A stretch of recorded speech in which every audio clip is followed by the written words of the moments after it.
Hey everybody, Vladimir Duthiers here with CBS News.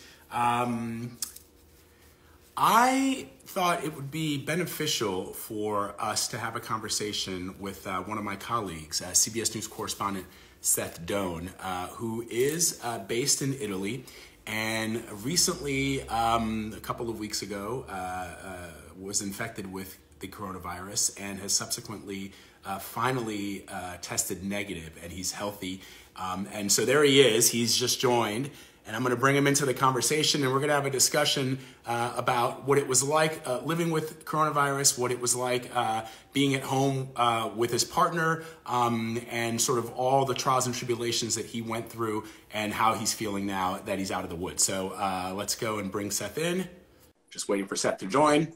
Hey, there he is. Hey. How's it going? Good, from our respective home studios. Yes, the CBS News Roma Bureau and the Upper West Side CBS News Bureau. Yeah, exactly. How are you doing? Getting to know your living room now, watching the morning show all the time. I know, and now even newspaper articles are writing, newspaper reporters are writing articles about the backgrounds that people have, and I think it's really funny. There's a Twitter account called Rate My Home Studio or something that rates everybody's home studio, and it's getting a lot of traction. Yeah, I know. I'll have to look for it. I know. Vanity Fair wrote up something about it, so it's pretty. Well, it's funny. We were doing this Zoom call of the Sunday morning correspondence at one point for a David Pogue piece, and Connor Knighton came in and he was like, "I'm really getting envious of some of these correspondents' homes." He's like, "What has Vlad Duthiers done so right?" He's like, "It is such a beautiful, beautiful house." That's funny. Well, so I just gave people a little preview of what we're going to talk about, Seth.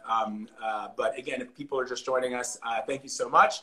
I thought it would just be interesting and beneficial for people who follow us and follow our reporting, just to get a sense from you of what it was like living with the coronavirus, what it was like for your partner Andrea, and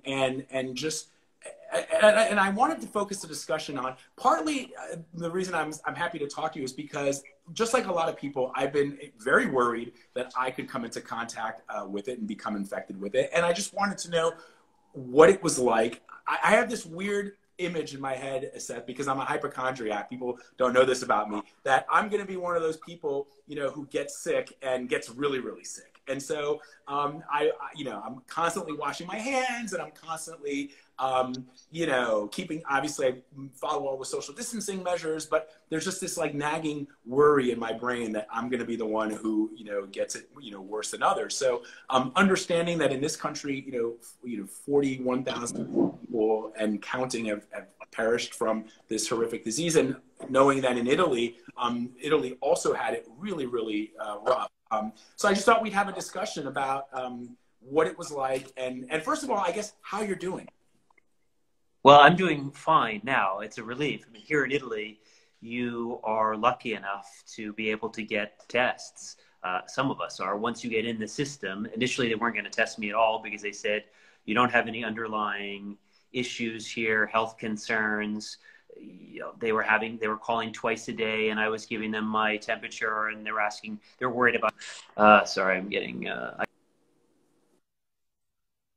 I thought I canceled notifications, but I'm still, and I have one other technical issue, which is going to be that this is going to tell me I've been on Instagram for too long and boot me out. So if it does, I'll change the setting and come back. Okay. But at first we weren't going to get tested, and because they were saying, look, you're not in a risk category. You didn't really have a high temperature. I was fortunate to have relatively mild symptoms, but I did get this kind of chest pressure, and started to get concerned. My fever went up a little bit, and they said, okay, look, we'll send some people and test you. Now in Italy, once you've been tested and you're positive, I live here in Rome, and you're put into mandatory doctor-ordered quarantine. So I was not able to leave the house for any reason. You saw those pictures of them bringing me, coming to the house to bring the test here, to test us here so that we wouldn't leave. And then you need 2 negative tests to leave quarantine to be able to actually end up then leaving your house. So I was thinking that I was past it, kind of 20 days. My symptoms, the symptoms I had really dissipated. And I thought, all right, I'm okay. I had maybe an occasional cough. And I went back 20 days later and tested positive again, which was really surprising and frustrating and a little worrying, because you think, oh my gosh, you know, what's happening? I mean, this is this novel virus. We know so little about it. And part of what we don't really know is how long it sticks around in people. You know, those CDC guidelines, you stay 7 days of symptoms. I mean, there are different guidelines that different countries are following. And I was surprised by how long the symptoms lasted, and by how long I continued to test positive.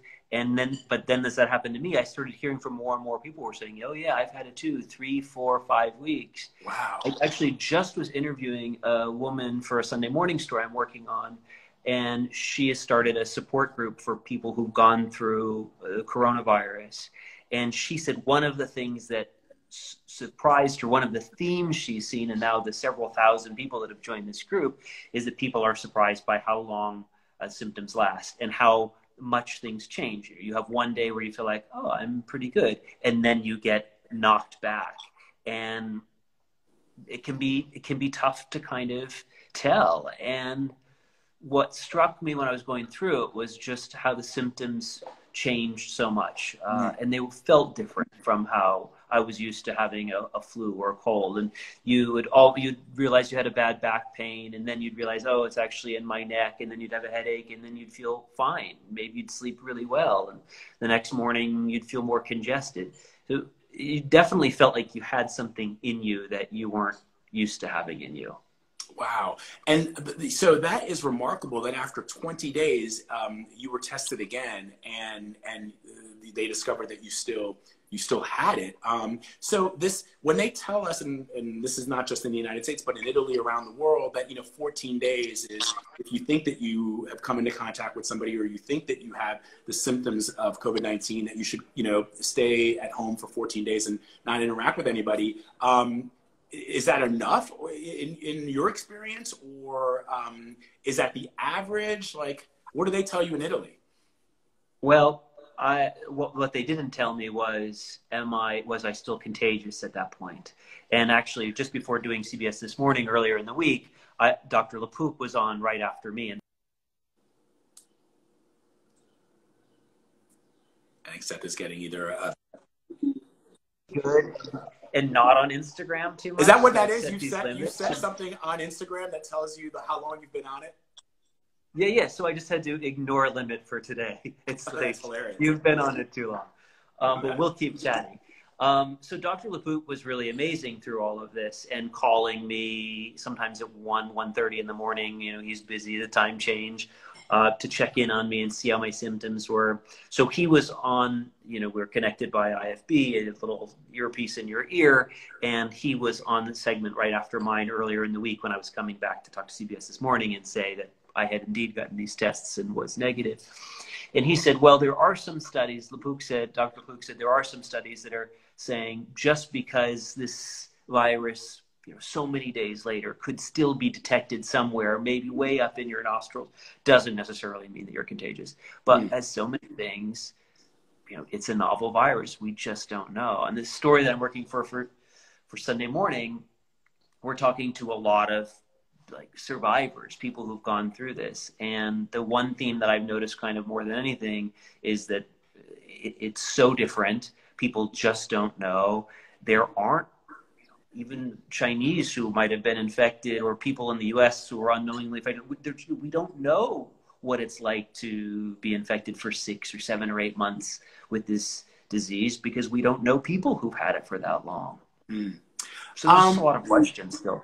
Yeah, for sure. So what was it like? One of the questions that I had even before all of this, and I think I did a piece with Dr. Tara Narula, who's also one of our medical contributors, about the practical aspects of living with somebody. Should you have to be quarantined? Should you have to be isolated? And I made the point that here in my own apartment, we have a 2-bedroom apartment, so that if one of us were to be infected, presumably I would hole myself up in the bedroom that has a bathroom, and I'm lucky to have two bathrooms in the apartment. So one of the bedroom has a bathroom, and I would stay. And my question was, do I guess I stay behind closed doors, and Marion never approaches the bedroom, or I had this image of sliding my meals under the door or something for me, so that she wouldn't come into contact with me. Is that? I mean, I have no idea how it works if you're with somebody. Yeah. So my husband, Andrea, he tested negative the whole time. He got 3 tests and was negative each time, which we haven't really been able to figure out. Wow. When I came back from this trip and started feeling sick, once I landed back here in Rome, but I didn't really think anything of it. Like everybody says the same thing. Is it flu? Is it allergies? Who knows? I mean, for me, it was relatively light. So I was around Andrea for several days. And then when I heard that people I had contact with had tested positive, I thought, oh my gosh, well, I've got these symptoms. I should get tested too. So I'd say I started feeling symptoms on a Monday. We finally got tested on a Friday. But Andrea and I had been together through that week. And then Saturday, the test results came back the day after, which is also pretty remarkable here in Italy, that you can get a test and within 24 hours you get the result. I know I have friends in New York who, many of them couldn't get tested, not just New York, but in the US broadly, couldn't get tested. And then if they did get tested, they're waiting 5, 6, 7 days to get the results. So 24 hours later, we got this result, and they said to me, Seth, you have the coronavirus. Andrea, my husband, you're negative. And we thought, well, what do you do now? Because we've been together for these 5 days. They said, you should start self-isolating. So for, a morning, we wore masks in the house. In the apartment, in the house. Yeah, but it was really impossible. I mean, it's uncomfortable to wear a mask on the street, never mind sitting on your couch, like trying to read something. We're lucky, as you are, to have 2 bedrooms and 2 bathrooms. So we split, we took our own bathrooms, we took our own bedrooms, and we stayed apart as much as possible. We started wiping down all of the surfaces, the doorknobs, many times a day. We'd go in and do all of the cabinets, the little part where you pick the cabinet to open it up and get dishes. We tried to wipe down groceries and refrigerator handles and be as careful as possible. We would sit and work or eat at opposite ends of the table, like we were in some, one of those old movies where yes. a couple hates each other and sits at the opposite end of the table. But it's really hard. I mean, we're lucky to have 2 bedrooms. So that's an interesting, at least you are still, like, in my mind, I imagined that if I, God forbid, were to be infected, that I would be in the bedroom and I would never come out of there until I was completely done. That's not what you need to do, right? Or that's not what you did. That's not what you did do. Well, it's what you. Yeah, I mean, it's what you should do. Okay. But it's not what we did, because we'd already been together for these 5 days. Right. Sorry, Andrea's telling me something off camera. We've been together for 5 days. Yeah, we've been sleeping in the same bed. Yeah. He's like, yeah, we've been together for all of these days. So we kind of figured, if you've got it, you've got it. We just couldn't believe that he didn't have it. But it's interesting having this thing and covering this thing, because I've been kind of working along and doing Skype interviews and stories here and there. And one of the criticisms here in Italy from the Chinese, who had come to kind of help Italy deal with some of this and the worst, was they were saying, listen, there's too much. One of the things there's too much family infection sites, people going back, because a lot of this was, they were saying, okay, stay in your home. Even for us, they initially said, look, if you have this, stay in your home. This virus will run its course, and you guys are young and healthy. Mostly, you'll probably be fine. But they were seeing here infections in families spreading. So it is a real issue, but it's just practically. At one point, I thought, should I get a hotel room? But look, I couldn't leave my house. In the end, I was in quarantine for 41 days. Wow. From the time that I was first exposed, before I got tested, but I knew I had been exposed to people who were positive. So I went into quarantine then. Then as soon as I got diagnosed positive, they said, well, you're already in quarantine, you stay in quarantine. And then I had to wait for these 2 negative tests. So in 41 days of quarantine, we left 3 times for tests. 1 was inconclusive, and then 2 were negative.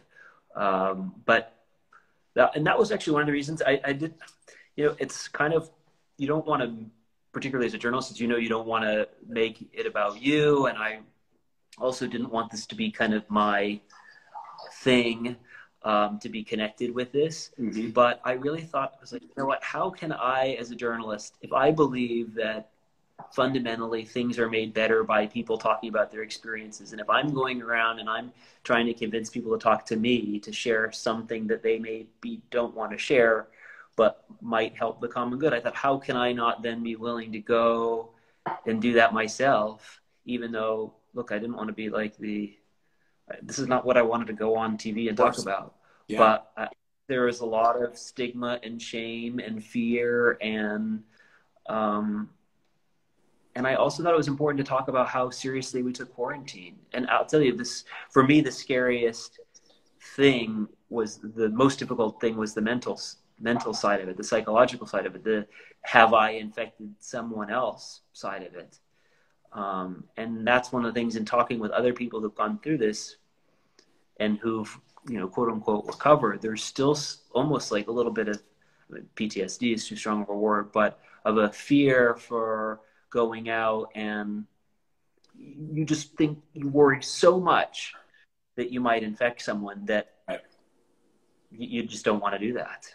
I mean, it almost sounds to me for folks who have recovered from the infection that, in a way, it's not just, so I think to myself that, this country and other countries will never be the same, will never, I think, approximate what we had before this, at least not for quite some time. And I guess for somebody who was infected, you're probably always in the back of your mind going to be thinking about this experience. And anytime you come into contact with people, there's going to be something, a little spark in your brain that gives you pause.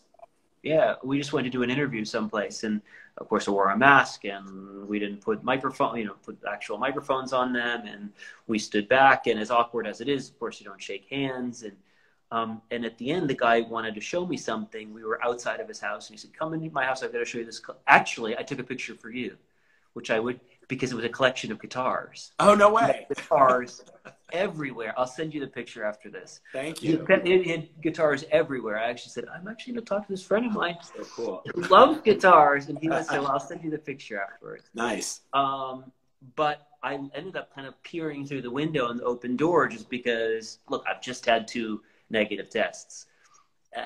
Chances are, yeah, I'm as safe can be. Chances are I have antibodies, and hopefully I have immunity. We just don't know. Mm-hmm. But I still just didn't want to walk into this guy's house, because I felt that you have such fear ingrained in passing this thing on, that I imagine it is something that'll stay with me. I don't know. Yeah. Yeah, I imagine that it probably will. And you mentioned the symptoms that you had.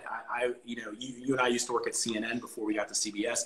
2 of our former colleagues, and probably others, but the ones that have been public about it, Chris Cuomo and Brooke Baldwin, have since recovered from being infected. And both of them, Brooke, put out she put out an article about what she went through, and it sounds like there were certain nights and certain days that she really, really suffered. And I wanted to know from you, did you have nights like that? Did you have days like that where, I guess, what was your frame of mind, especially after I guess when you were tested again and you found out that you were still positive, you'd already had it for 20 days and you were doing well, but leading up to that, were you at all worried, especially in the darker moments when things were really tough on your body? Yeah, absolutely. There were what again I remember most was sitting in bed trying to sleep, being unable to sleep, and not feeling great, obviously. But people kept popping into my mind that I had seen, and I was like, oh no, I saw that person. Oh no, I saw that person. So for me, there were sleepless nights where I was going through and I was thinking, did I shake their hand? I thought, why did I wind up seeing this person? Why couldn't that person not have been available? You know, I was seeing a lot of friends, and and in terms of from a health perspective, the scariest thing was this pressure on my chest, because I wasn't able to leave the house. We do have a set of stairs. It's a 2-floor apartment, but it's not like I was going up and down the stairs a lot. I mean, I certainly didn't feel well enough to do any exercising or anything like that. Going up this flight of stairs, it wasn't like a shortness of breath, but you definitely, I would never think of any difficulty climbing a flight of stairs before that. The scariest thing was the pressure on my chest, and knowing that there were so many people for whom things had turned so quickly. They were feeling relatively fine, and then just all of a sudden got to a point where I think you've probably, where they couldn't breathe or something along those lines. Right. There were pluses to probably going through this. I'm in Rome. So much of the problem here in Italy was up north in those pockets of infections around Milan and such. So when I was really sick here in Rome, the people here said, look, don't worry. We have beds if you needed to come to a hospital. We have the capacity to take you. So there was some relief there. The U.S. Embassy started calling me at least once a day. Wow. To check in on me. And we had health workers from different agencies here in Italy who were checking on us at least twice a day. So we had people checking in all the time, asking our temperature, how are we doing? The darkest days for me were mostly worrying about the breathing. And then it was really, I remember it was Friday night when we heard that that test after 20 days had come back negative, had come back positive. And that was really just mentally frustrating, scary. We had this one doctor who had said, okay, well, usually people have symptoms for 8 days. Usually they the virus incubates for 2 to 7 days. Most people start getting their symptoms 5 days after being exposed, which I think was about my timeline, piecing things back. And they said, usually, this doctor here in Italy said, usually we can tell if a case is going to be really bad in the first couple of days. We'll see warning signs. So once we kind of got 3 or 4 days in and I didn't have a really high fever or anything like that, they said, we think you're going to be fine. But they said, but sometimes things can take a turn for the worse in the second week. I thought, great. So, should I feel better or not? On your mind. Yeah, that would be but I think it just goes back to that. There's just, so little known. How is it there in New York at the moment? It's, New York, for the first, I would say since we came out of the CBS News Broadcast Center to all be working from home, there was a period, maybe a week after that, so that would have been March 11th, a week after that, where New York City, on good days, there's sirens all the time, and you're used to it as a New Yorker. But all of a sudden, we started to realize that the sound of sirens was a constant.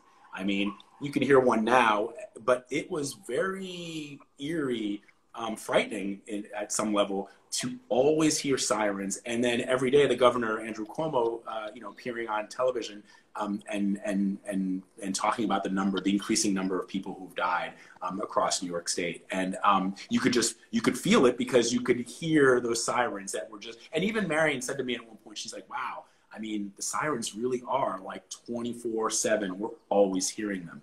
And so that was kind of frightening. And I think actually when we became aware of that, we were going to the grocery store like once a week, but we decided at that moment to not even go to grocery stores, and we figured out that we should get food delivered. Only because I think we started to be really worried that the cases in New York started to mimic what you had seen in northern Italy, in the Lombardy region and up near Milan, and it just felt like, and then you started to hear those stories, in the early days, Seth, as you know, we were reporting that, if you were, much older and you had a pre-existing condition, then you should worry. But then you started to get those reports, and we've done tons of stories on young people who were really, really hit hard, and then young people who succumbed to the infection. And so I think the whole city just became just went on lockdown mode, where you would look out your window and you wouldn't see anybody. And then there was a period also when when the governor said everybody should wear masks, where I was out for a run in Central Park, which was the only thing that we have done throughout this entire 5 weeks, is, every other day we go for a run in the park. And I went out for a run, and everybody, huh? You're lucky to be able to get outside. We can't exercise in Italy. I know. Finish your thought, but no, but I was going to ask you about that. Like my friends in China, you lived in China. I have friends in China, and I'm sure you do too. One of them said, we were not allowed to leave our apartment at all. Like when the government said you're staying home, like you couldn't even stick your nose out for a breath of fresh air. I have friends in France who say we're allowed to jog around a kilometer around our apartment, and the police will check. But in China, they weren't allowed to do that, and I guess it was the same in Italy. Yeah, it's a proper lockdown. But I will answer this. But what were you going to, just to finish your thing? You're running through Central Park. Yeah, so I'm running through Central Park. I cut you off. And all of a sudden, it went from like the day before when no one was wearing masks, and then the governor says, we should all start wearing masks, and then like 48 hours later, everybody who I saw in the park, 85% of the people that we saw were all wearing masks. Who were not exercising. Yeah. And I think it became evident that there was a concern at one point that we thought, Marion and I, who's also a journalist, we thought that maybe the governor will have to put into place the measures that we've seen in Italy and in China, because the streets were empty, the restaurants and everything were closed, but the open spaces, parks, were still, very crowded. And it didn't look like as if people were taking it seriously enough to maintain that 6 feet distance in the parks. And so I thought, man, maybe they're going to have to do this, because if the numbers continue to climb, this is the only place that people are congregating, and it might be a source of infection. But ultimately, New York has started to flatten that curve slightly. Yeah, the exercise thing, initially in Italy, they were allowing some exercise. Now you have to be within 200 meters of your house, so you literally have to kind of run around the block if you wanted to. You're allowed to, when I was in mandatory doctor-ordered quarantine, I was not allowed to leave the house, obviously, at all for any reason. Right. Our garbage, until 41 days, you accumulate a lot of garbage. Wow, you can't take it out. I couldn't take it out. And for a while, we left it in this little area in the kitchen, and then I was like, I feel like I'm living in a garbage heap. Like, this is crazy. But I didn't want to get the seagulls or rats or something. It would drive me crazy. It did drive me crazy. It's like one of the things that really drove me the craziest. So finally, when we actually went to get those tests, we were able to walk by a thing, but it had and throw them away. But it had been, 3.5 or so weeks of trash piling up, and then another couple of weeks. Italy has been really serious in their lockdown. It was kind of gradual when I was still out on the street reporting when they first did the national lockdown. But I remember thinking of it as kind of this lockdown light, because grocery stores were open, retail stores initially. Then they locked that down, and then they closed the restaurants. And then people were allowed to exercise, but they found that people were abusing that. Now people are not able to leave their house for any reason other than work, if you have to leave for the few jobs that are open. Or to go to the pharmacy, or to go to the grocery store. To do that, you also have to fill out a form that declares where you're going, on which date, where you live. You have to have documentation with you. I was stopped today. I was finally able to leave the house after getting these negative tests, and journalists are allowed to move with permission. And I was stopped walking. I had to pass the Trevi Fountain. And I was stopped on the way home, and they took the piece of paper. They're out. Even when Andrea and I went to get the tests, there were roadblocks everywhere. And they stop you in the car.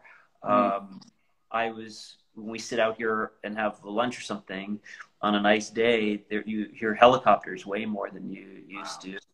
And also I was doing the laundry, and they were flying a drone right over where I was hanging up the laundry. They have been enforcing.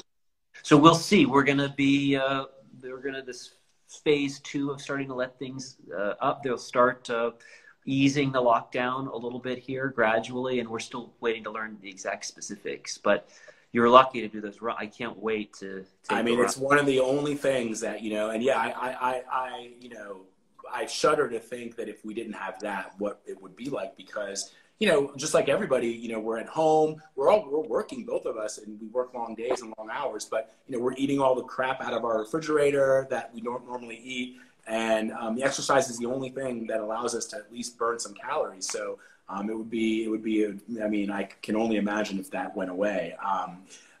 With regards to how Italy is sort of dealing with this pandemic, one question I had, two questions actually.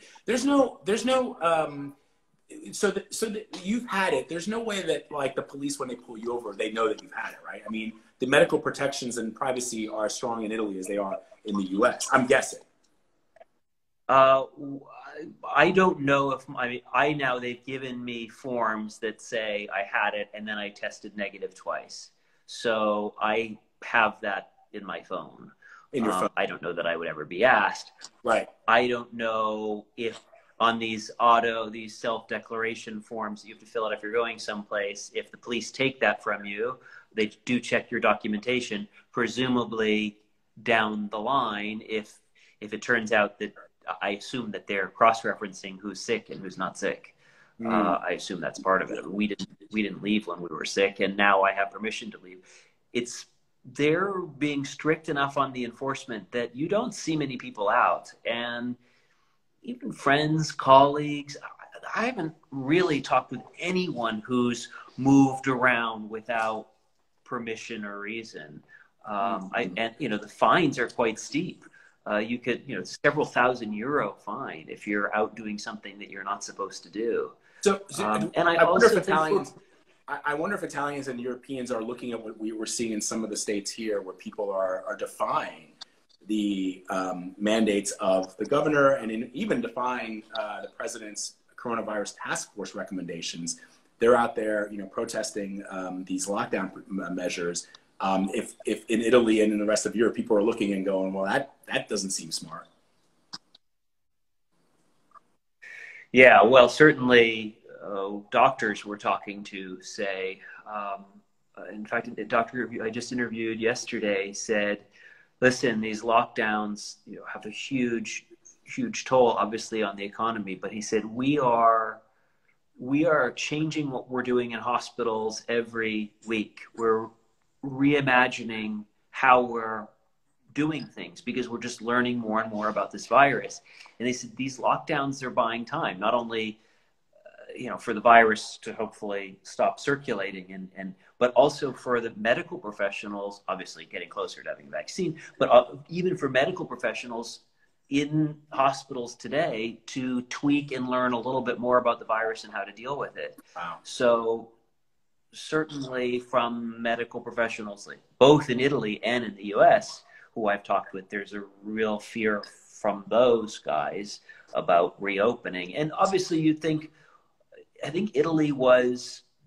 Italians were saddened and shocked and hit hard. And there was a real fear of what was happening in this country. And even now, the death numbers, they're way down, but they're still high. Right. Every day you look, you know, there are hundreds of people dying.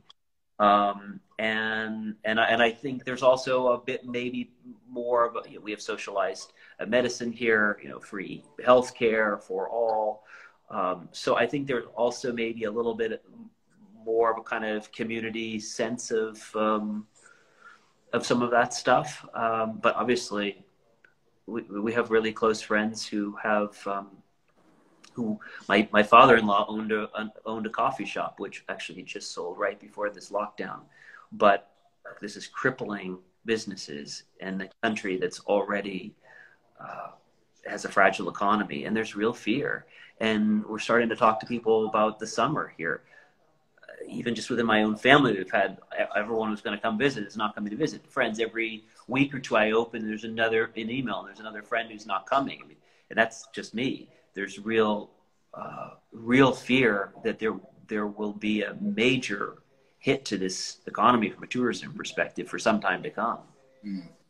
I guess the last question I had for you was with regards to testing. You mentioned earlier in the discussion that you were able to get tested fairly quickly in Italy. I wonder, I'm just trying to understand why the entire world was confronted with this pandemic seemingly all at once in the last 3 or 4 months? And why are there some countries like Italy, although there have been a lot of people who've died, why has it been easier in Italy to get tested? And you said that people who need to get tested, especially in Rome, can get tested, and the results come back fairly rapidly versus what we're seeing here in the United States. Yeah, and I don't have the answer to that. I mean, I know that even in Italy, it can still be difficult for some people to get tested. I have friends who thought that they had it or figured that they had it who weren't able to get tested. And we've had doctors say, listen, we're focusing more on the most extreme cases, which is partially why the numbers started to change, because as this crisis got worse and worse, they were beginning to test just the people who were either admitted in hospitals or had very serious symptoms. So, I think there were a lot of people, and the numbers are not representative here in Italy as they weren't in China, as they aren't in the US, as they aren't in many countries, we're learning. The counts were so dramatically under. And we're starting to see those cases pop up in California. Someone died without knowing, months and months ago. And that certainly happened here in Italy. You had the coronavirus running rampant and not being recognized. It's actually one of the thoughts that, one of the questions we've had with Andrea, with my husband, was, did he get this earlier? He was doing a lot of work in Milan in December. Right. Is Nobody it knows, possible right? that he had it then? But we wouldn't have been sensitized to it.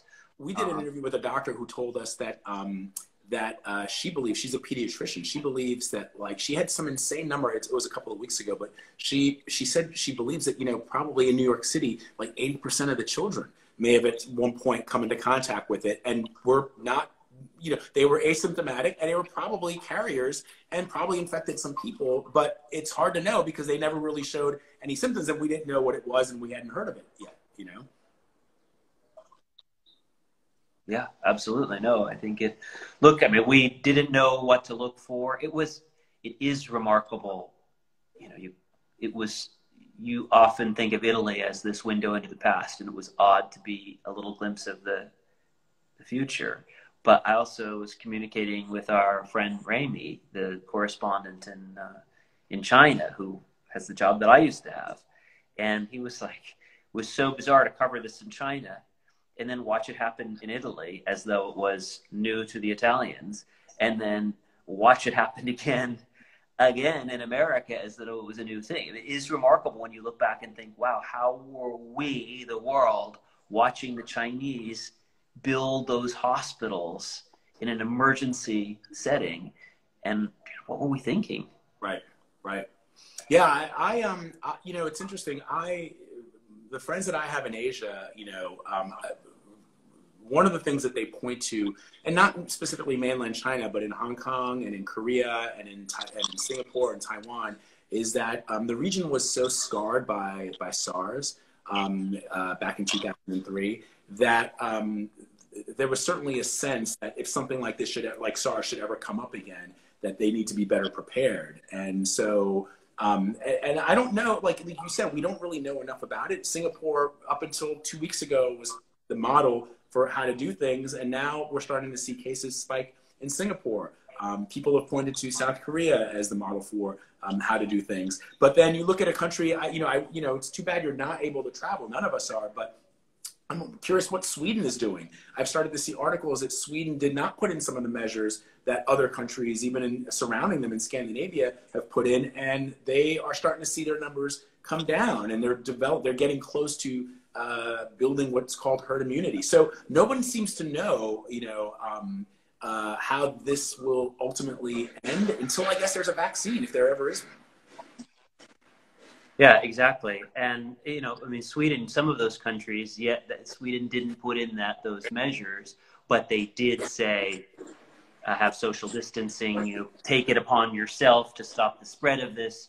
But I agree, it's fascinating to see. Look at Germany. You look at these countries who've handled this very differently. The numbers have been so dramatically different. I think the bottom line, though, is we have to have lifestyle changes that allow us, make us be apart from one another. And also there has to be adequate testing and tracing, contact tracing, because yeah, you can't shut down whole countries all of the time, obviously, but you do need to isolate pockets of people and try to stop this these infections from spreading. Seth, this was so great talking to you, and I'm so glad that you're doing better and that Andrea is doing well. You know, people don't know this, but you know, so I mentioned earlier, Seth and I used to work at CNN together, and when Seth was the CBS News correspondent in Asia, I ran into him we were covering Caroline Kennedy in Okinawa. She was in Okinawa, and we chatted. And it was probably, so that was in January of 2014, and I got my offer from CBS in June of 2014. So it was only 6 months after. And I remember, you know, you're friends with Anderson Cooper, I am, and Anderson said, you know, you should call Seth, because Seth was like you. He was a CNN international correspondent in Delhi. And he had this offer from CBS, and he was like weighing what to do. And, you know, he ultimately chose to come to CBS, and I think he'll give you some good insight. So I called you, and you were like, dude, you have to do it. There's so many great things happening at CBS, and, you know, and it turned out to be the best decision of my career up until this point. So I have you to thank for that, because you sort of pushed me over. I love it. Well, that's sweet. That's sweet. Thank you very much. I even remember the room that we were in, and certainly covering Caroline Kennedy and thinking about it. It's an amazing job to get to do what we've gotten to do, both at CNN and at CBS, and to get to travel around. I always see you posting all of your foreign stuff, and I obviously love the foreign news as well. I mean, I miss some of the domestic news stuff. Sometimes, particularly in these big stories where you just feel like, wow, there's so much happening in my country. I want to be in the U.S. But no, I'm glad you came. And yeah, we're both fortunate to have Anderson in common, that he's been one of those people who, I mean, we're not the best friends, but he's been one of those people who, whenever I've kind of needed something or had a question about something, he has been an invaluable resource. And really honest and open and helpful, and so I feel fortunate. Yeah, me too. He, you know, in fact, and I have to say, go ahead. I was going to say, after you and I spoke, it's funny because I went and did some interviews, and I remember you said to me, you know, the first couple of months at CBS can be tough because CBS is old school. It's the Tiffany network. It's the network of like Cronkite and Murrow. And there's a lot of old school producers and executives running around. And you said, you know, so the first 6 months or so, it's going to be kind of rough, you know, because they want to make sure you can write and, you know, you can, you know, embody the spirit of our, like, you know, the ones that came before us at the network. And so I was sitting with Anderson, and he said, yeah, you know, Seth probably, you know, for the first couple of months, there was a little bit of hazing that went on. And then I said, well, you know, when I went and did my interviews, everybody I interviewed with, you know, Chris Lick, who was then the executive producer of CBS This Morning, or Steve Kappas, who ran Evening News, like every exec that I talked to was like, if you want to succeed at this network, Vlad, you see what Seth Doane is doing over in Asia? Like, do you see how he writes? Do you see his live shots? Ever see his live shots, Vlad? And I'm like, yes. They're like, if you could do a tenth of what Seth Doane is doing, you'll be successful at CBS. And I was like, he says that he got hazed, but like everybody I spoke to was like, Seth's the greatest correspondent we have at this network. Oh, please. Well, thanks. But in the beginning, it didn't feel like that. I remember sitting up, our offices used to be on the 7th floor. And I remember being up there in the Northeast Bureau thinking, like, does anyone know that I work here? Does anyone care that I work here? Can I please just do something? But, you know, it's an amazing place. And yeah, I remember going really for the writing, because CBS takes the writing so seriously, and working with some amazing producers who really helped me so much. So For sure, for sure. It's been a good ride so far. I do miss being a foreign correspondent. I've said that to even the bosses. I miss, like, you know, the variety of stories that I got to cover when I was, you know, based outside of the U.S. Whether they were in Asia, like, I mean, sitting down in that meeting with Caroline Kennedy was mind blowing because, you know, it's somebody that, you know, you sort of followed her career. And I wasn't an Asia correspondent at the time. I was CNN's West Africa correspondent. But as you remember, before our friend Will Ripley got to Japan, they had that bureau was empty, right? They didn't have anybody ever since Kyung La left Tokyo. So the bosses said, you know, why don't you go to Tokyo for 6 months and, you know, be the correspondent there? And I was like, okay. And so that was just an amazing, you know, and funny story about that. When I don't know if I told you this, that when I was in Tokyo, after like a couple of months, I was having such a good time doing the work there. And it's not like being based in Beijing, right? As you know, like in Tokyo, you have freedom of movement. And, you know, depending on what's going on in Asia, you know, sometimes stories are business related. Sometimes they can be terrible, like the tsunami, but there's a nice variety of stuff. And so I remember thinking to myself, you know, there's nobody in this bureau. Maybe I should make a play after my contract is up in Africa to take this Tokyo job. And so I called up the bosses and they said, oh man, like, why didn't you tell us this like 3 months ago? Because we just hired somebody. And I was like, who? And they're like, this guy, Will Ripley. Like, and I was like, Will? And so they're like, by the way, it'd be great if you could onboard him, because he's never been to Japan, and you should FaceTime him and talk to him about what it's like to be a correspondent in Japan. And so I call Will and I'm like, how did you get this job? And he said, yeah, you know, I was in an interview and they said, you know, we're looking for somebody in Chicago, but hey, how does Japan float your boat? And I said, sure, why not? And I'm like, that was it? And he said, yeah, that was it. It was really funny. And Will's been like now he's obviously moved to Hong Kong, but he's been in Japan now, I think for a longer stretch than he ever was reporting when he actually lived there. Right. He's spent a lot of time in this coronavirus thing covering that. Yeah. But yeah, no, it's yeah, it's great. I love being a correspondent. Sorry, go ahead. Sorry. Thank you. It's cool. It's nice just to have I was going to say earlier, it's nice just to have the excuse to sit and chat with you. So thanks for doing this. Yeah, I'm glad. And thanks to all of these folks who've been. Yeah, the folks who joined us too. Saying, you know, I mean, and you basically, there were a couple of questions that came in about, you know, physically how you felt, but I think you basically answered them. But this was, I think, it was informative for me. It was good to catch up with you. I'm glad we were able to inform the people who follow our careers and follow our reporting.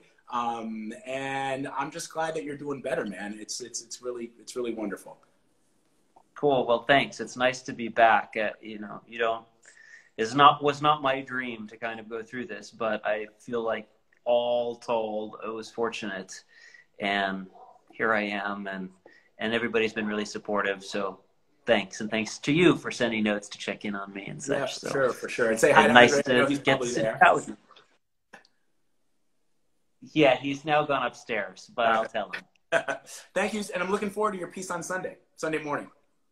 I know it's not coming this Sunday, but I mean, like, when it does come. Yeah, not this Sunday, but the 3rd, I think. Okay. Yeah, cool. yeah. All right. Seth, thanks a lot. Nice to chat. Thank you, my friend. We'll talk to you soon. Be well. Take care. Bye-bye.